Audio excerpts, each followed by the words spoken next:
Coming up on Locked On Dodgers, for all the talk about how the Dodgers ought to be launched into the sun for their shenanigans with the CBT, turns out they weren't the only team willing to do that. We're going to talk about that. We're also going to talk about Yoshinobu Yamamoto getting the Dodger Stadium tour and that information leaking out a little bit. And Vince will get into the details of just how good Yoshinobu Yamamoto's stuff is based on an article by Eno Saris and maybe some surprise trade talk. I guess we'll see. Let's get Locked On Dodgers. You are Locked On Dodgers, your daily Los Angeles Dodgers podcast. Part of the Locked On Podcast Network, your team every day.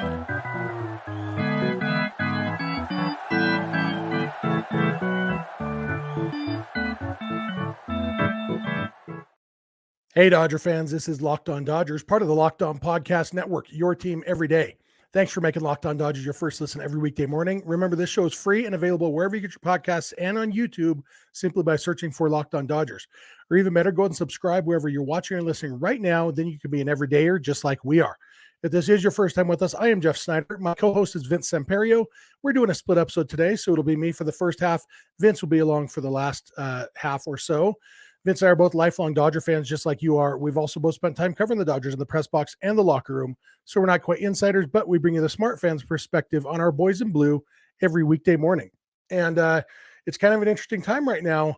As I'm recording this, it is 9:42 p.m. In Los Angeles on Tuesday evening, and there are rumors flying around on social media about a potential Dodgers-Rays trade.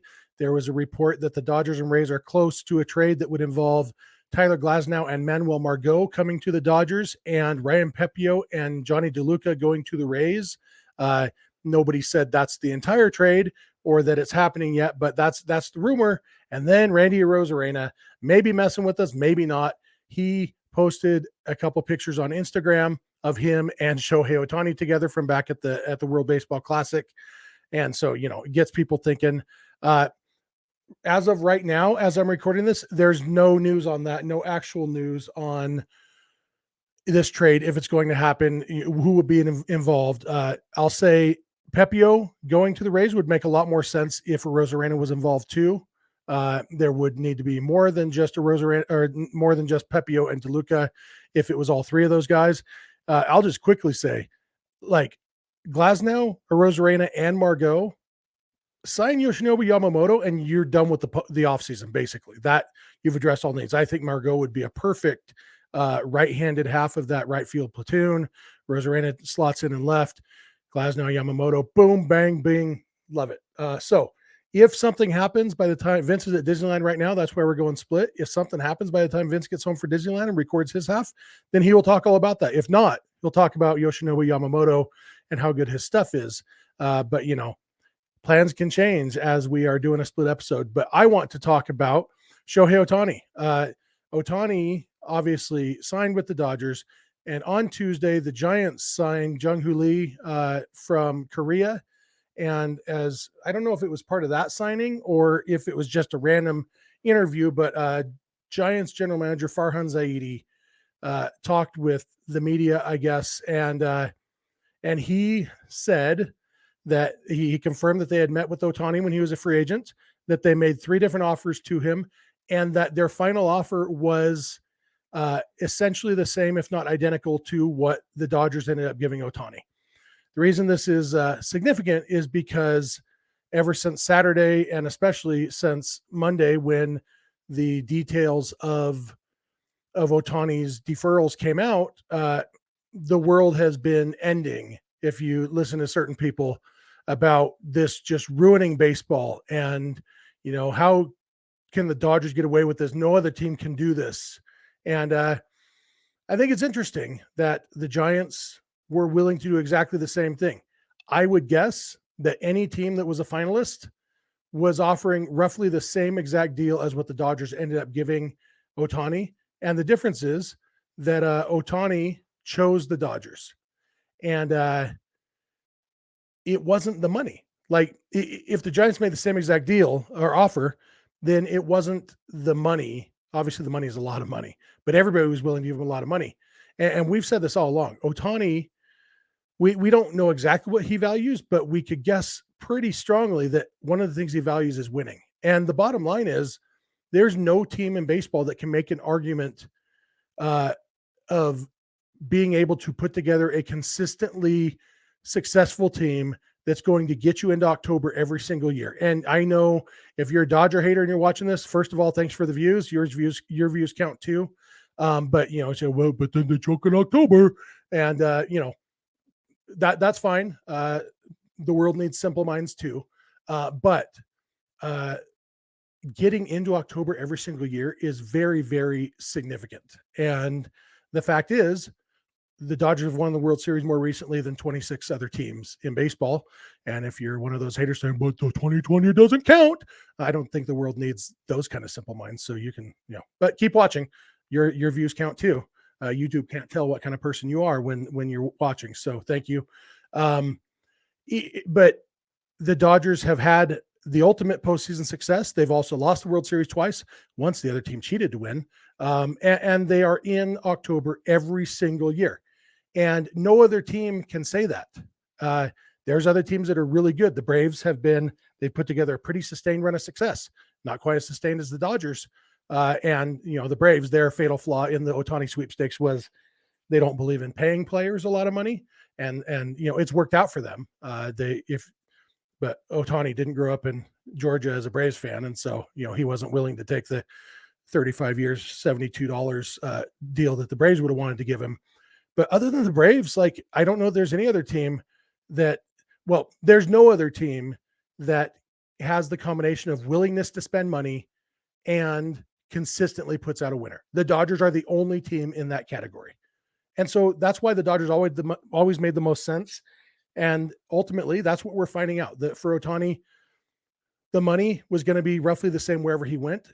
What he wanted was to win. And that's why he's with the Dodgers. And that makes me happy. Obviously, all the things we're learning, that Ohtani actually put a clause into his contract that the Dodgers have to spend the savings for his deferrals on building a better team around him. I love that. He wants to win. He put his money where his mouth is, like we said the other day. And I think it's pretty great. And I hope that we find out, that the Blue Jays were offering the same deferrals and everything, the same contract, that every team, I don't know if there were other finalists. It's hard to picture the Angels offering that. Maybe though. I've never really believed the Angels actually had a chance of re-signing him. I think they were just left in as a courtesy by all the media as well. And don't count out the Angels. Or count out the Angels. But in the end, Ohtani chose the winner. And the Dodgers are the winners in the Ohtani sweepstakes. And it wasn't because they offered the most. It was because they had the most attractive package. I'm going to come back in a minute. I'm going to talk about Yoshinobu Yamamoto making his visit to Dodger Stadium, getting the tour there, and presumably the sales pitch. So thank you for making Locked On Dodgers your first listen every weekday morning. And please keep it Locked On Dodgers. This episode is brought to you by FanDuel. Score early this NFL season with FanDuel, America's #1 sportsbook. Right now, new customers get $150 in bonus bets with any winning $5 moneyline bet. That's $150 if your team wins. Moneyline bet means you're not betting over under, you're not betting spreads, you're just betting who will win this game. And in the NFL, there's always at least one game every weekend where you're like, okay, well, this one, we obviously know who's going to win this game. Put $5 on one of those that you're confident in, and if they win, you get $150 in bonus bets. It's pretty awesome, easy to do, and a great way to kick off your FanDuel experience. So if you've been thinking about joining FanDuel, there's no better time to get in on the action. The app is so easy to use. There's a wide range of betting options, including spreads, player props, over-unders, and more. So visit FanDuel.com/lockedon and kick off the NFL season. FanDuel, official partner of the NFL. Hey, I'm back. I want to thank you for making Locked On Dodgers your first listen every weekday morning. Especially want to thank our everydayers, those of you who are with us every weekday morning. It means a lot to us. If you're not an everydayer, we'd love if you become one. Just watch or listen every weekday morning, and then voila, you are an everydayer. Also want to remind you, Locked On has 2 streaming 24/7 YouTube channels that might be of interest to you. There's Locked On Sports Today and Locked On Sports Los Angeles. Both of them dig into all the sports stories you might be interested, whether it's all sports all across the country, Locked On Sports Today, or specific to Los Angeles, Locked On Sports Los Angeles. You will catch this podcast on both of those channels sometimes. Locked On Sports Los Angeles all the time.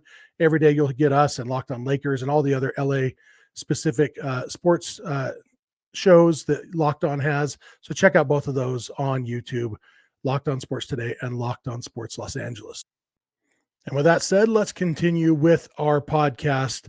Yoshinobu Yamamoto is, now that Ohtani has signed, he is the number one target. Maybe not the first target, as I mentioned. There are trade rumors flying around right now. That's funny there. I'm just looking there now. People, Shohei Ohtani's interpreter, Ipe, just followed Randy Arozarena and Tyler Glasnow on Instagram. So that's the latest as of 9:53 Pacific time. That's where we're at right now. It's kind of like tracking that private plane. It's Bubble Boy all over again. So Yamamoto may not be the next acquisition the Dodgers make, but he is, I think, the top priority. And he has been visiting teams. We know he's in Los Angeles. He's doing his visits there. And he made his visit to Dodger Stadium on Tuesday, got this big sales pitch from them. I had an inkling that this was going to happen. I had been told by a source that Dodger Stadium was being shut down on Tuesday morning. And that was actually scheduled last week before the Ohtani news. So I knew it wasn't for an Ohtani press conference, although it could have been, just a preemptive, let's shut it down in case. But then we found out the Ohtani press conference is going to be on Thursday. And so it seemed likely that this was for Yamamoto, and that turned out to be the case. It was leaked, or not leaked. Yamamoto isn't as secretive about his free agency as Ohtani was. Obviously, he doesn't want a circus following him, but as far as we know, he didn't have the same secrecy clauses that Ohtani may or may not have insisted on. But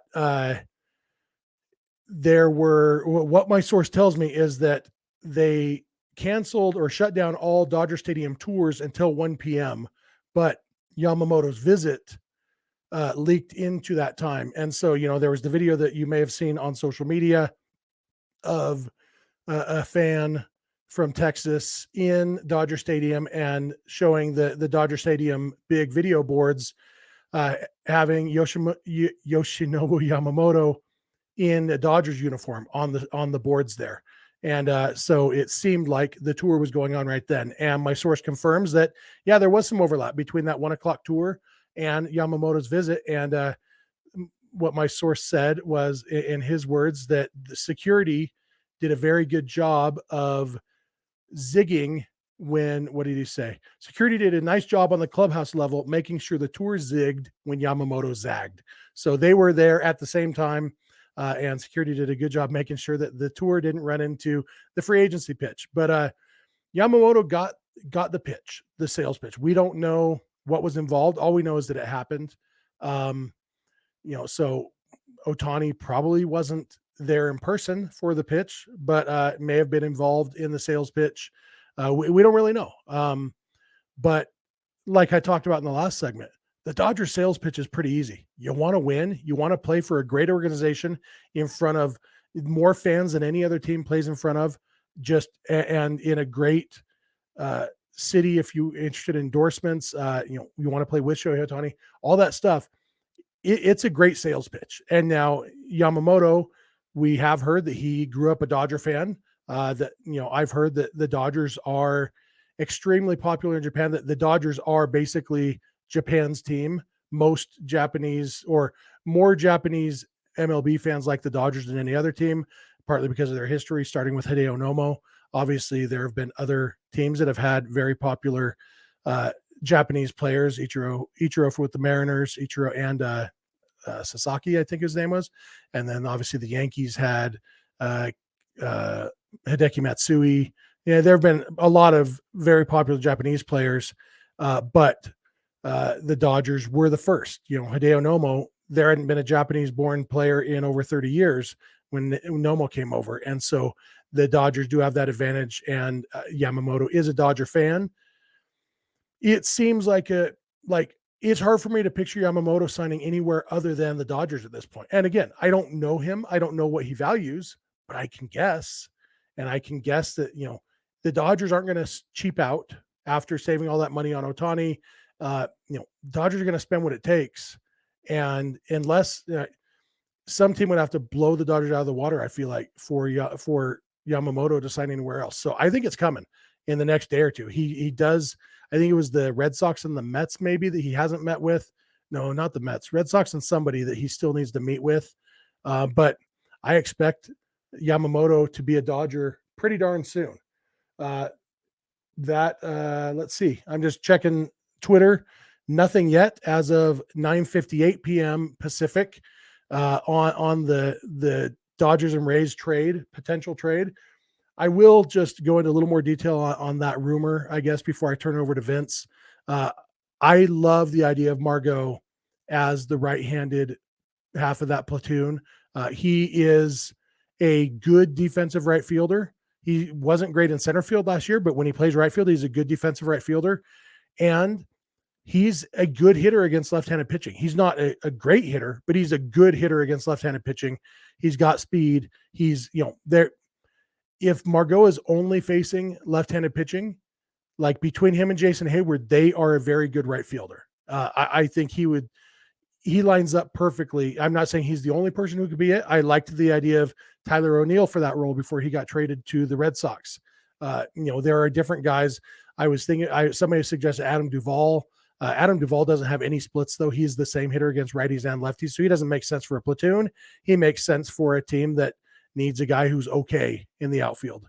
And so he wouldn't make sense for that platoon. But Margot as the right-handed half of that platoon makes a lot of sense to me. And Randy Arozarena as the left fielder makes almost too much sense. And then you throw in Glasnow. It would be hard to give up Ryan Pepiot in a trade. And the original report saying Glasnow and Margot for Pepiot and DeLuca and not sure who else included. Like, I don't think Pepiot makes a ton of sense to me in the Glasnow trade, but if Arozarena is coming too, then it makes more sense for Pepiot to kind of headline a bigger trade like that.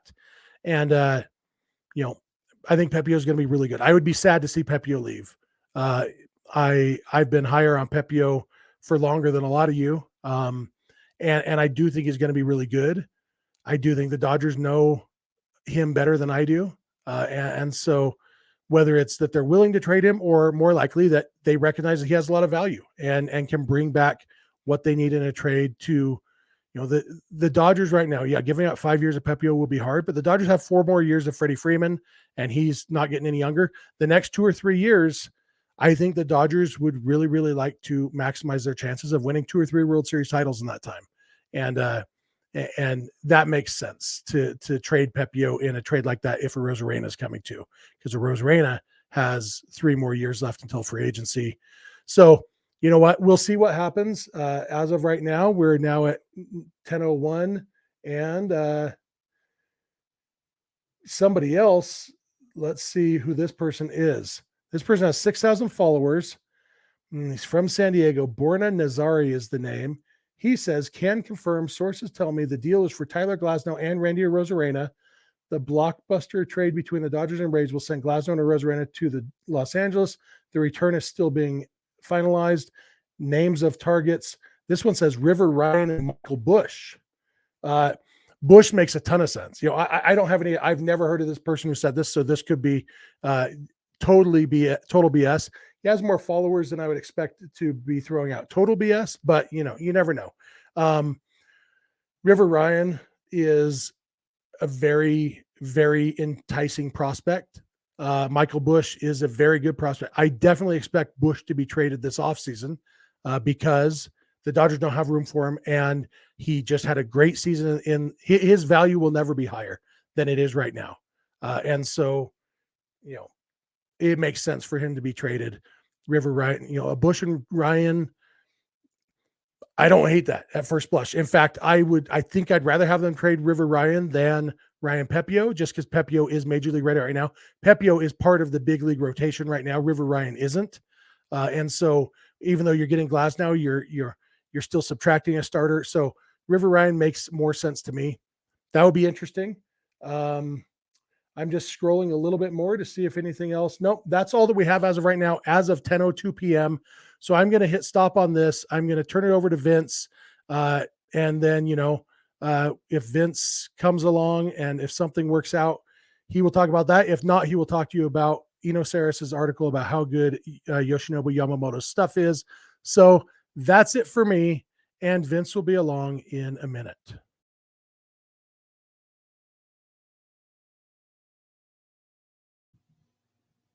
Yo, Dodger fans. Vince here to close out the episode and here to talk about Yoshinobu Yamamoto. As far as the trade front, we didn't get any more information or anything else from any of the major reporters. So as of now, it's a lot of small time reporters slash people somewhat involved in baseball reporting on that trade. So obviously the conveniently timed Rosarena Instagram post has sparked a lot more into that. So we'll see what happens there. Eno Saris from The Athletic wrote an article talking about scouting Yoshinobu Yamamoto and what his stuff compare, or finding some MLB comparisons for some of his stuff. The good part about Yamamoto is that, well, one, in general, MLB has way more tracking and converting and projecting how pitchers from Japan will fare in the majors. There's a lot of different stats, a lot of different things to track in order to kind of decide that success. And the other part for Yamamoto is that he recently pitched in a major league park, pitching in Miami during the World Baseball Classic. And that all has other, tracking data there in terms of the Hawkeye, which is the camera-based tracking system, and then, velocity. And that also feeds into, different analytics that kind of determine, okay, how your stuff is. There's stuff plus data. There's a lot of different things that we got out of that small sample from him being, playing in Miami. So all in all, Saris kind of broke down Yamamoto by pitch and kind of determined who a comparable MLB player for that pitch would be, and maybe where he's going to sit. So we'll start with the fastball. He's touched 99 before. He usually sits probably 95. He sat 95 in the World Baseball Classic, but those were not as long. They're shorter stints. The most pitches he threw in any of those stints was 52. But the fastball has movement. It plays well. He had it ranked as a 92nd percentile fastball among starting pitchers right now based on velocity, release point, spin rate, spin axis, and movement, which is, a lot of obviously the velocity plays at mid-90s. Release point, he's a little bit shorter. He has a little bit lower of a release. He has some of that movement that the spin rate, spin axis, the ball doesn't just go straight, and then the movement obviously is part of that. So obviously there's going to be, it's hard to determine, can he sit 95 when he has to throw 100 pitches and when he's pitching, every 5 days rather than once a week, like in Japan.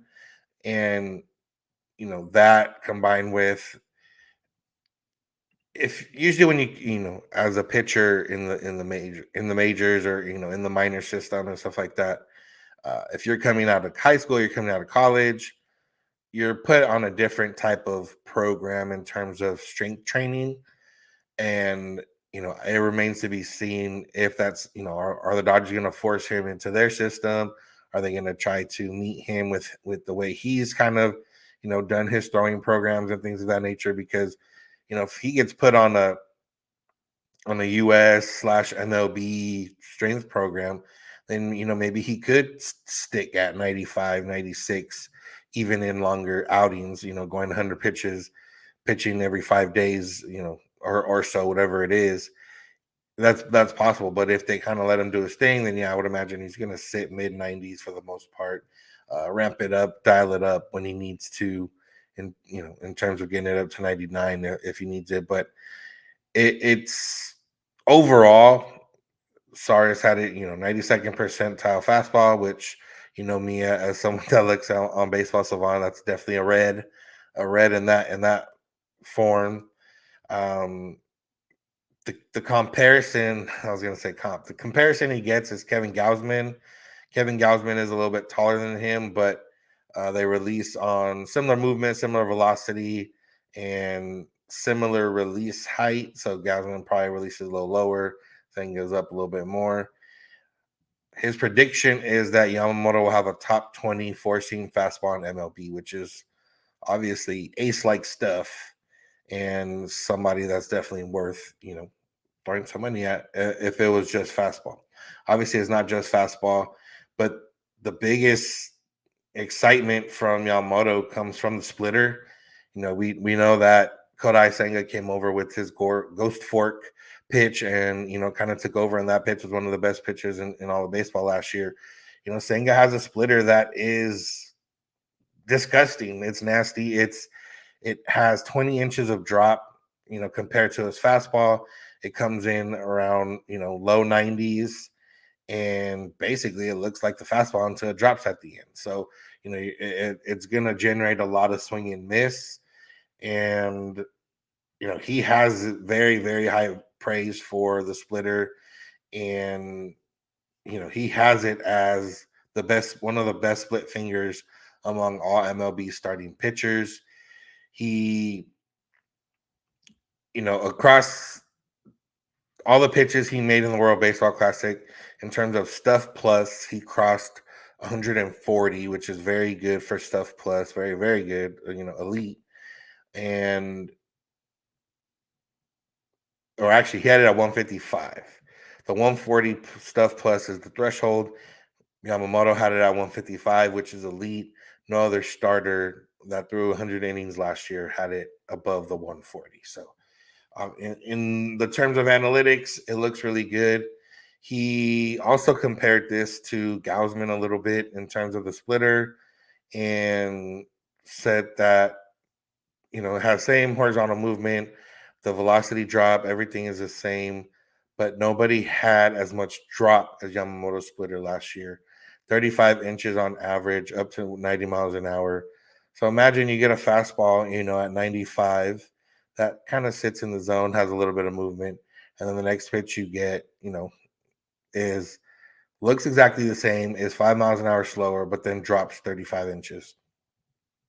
That sounds pretty elite, and that's where Yamamoto's going to make his money with that split finger. So fun stuff there. The next pitch is the curve. The curve, he has 65-inch drop, so it's more of a 12-6 type.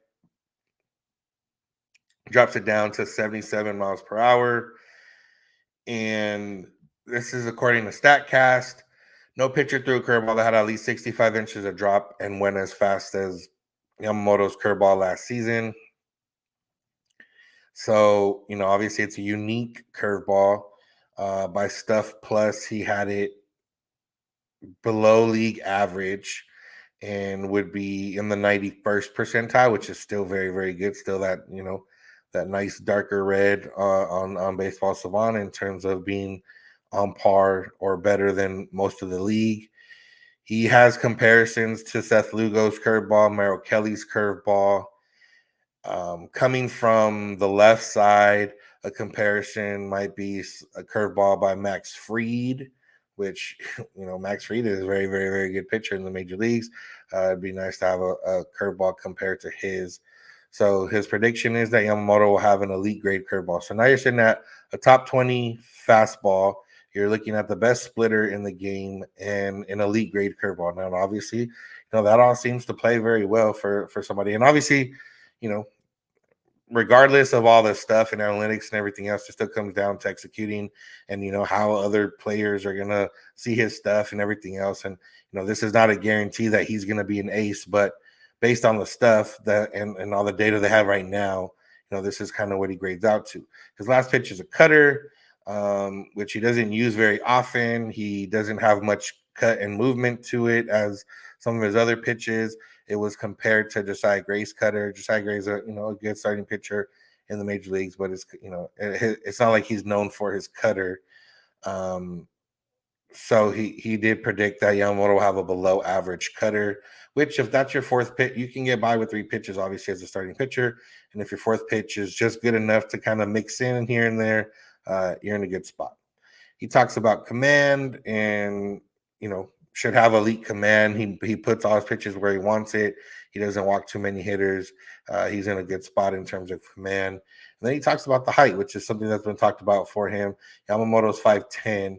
Of all the pitchers given more than $175 million in guaranteed contract, Zach Greinke is the shortest, and he was 6'2". So there hasn't been somebody his height that's gotten big money. Although, Pedro Martinez, I believe, is 5'11". He would have probably got that kind of money back if he was playing in modern day baseball. Sonny Gray's 5'10".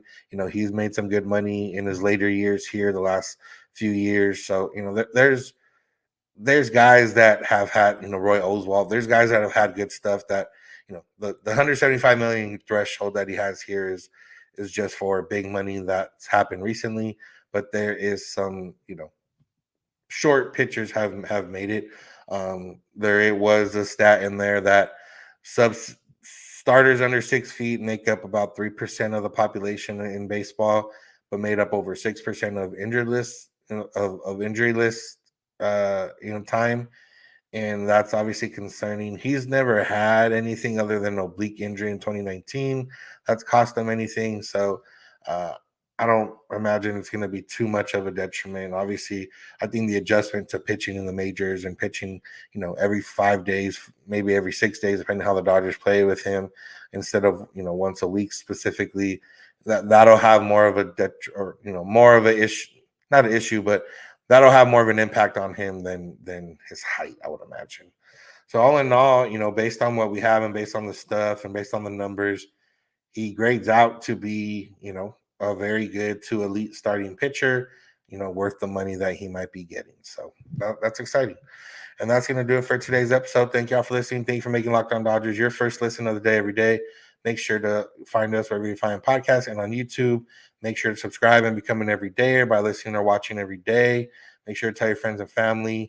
Remember, Locked On has 2 24/7 streaming channels, Locked On Sports Today and Locked On Sports Los Angeles, where you can get top news and stories from around the league and from around the league, around sports, and around Los Angeles, depending what you're looking for. So go check that out.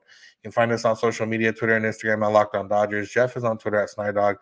I'm at Vincent91. You can DM either of us with questions, comments, topics, thoughts. You can also send those via email, lockedondodgers@gmail.com, or via voicemail text at 323-863-5625. We're here every weekday morning, and we hope you'll be here with us. When you get in your car or if you're at home, text my advice for a podcast, Locked On Dodgers. Hey, remember, you don't have to agree. You just have to listen. Have a good one.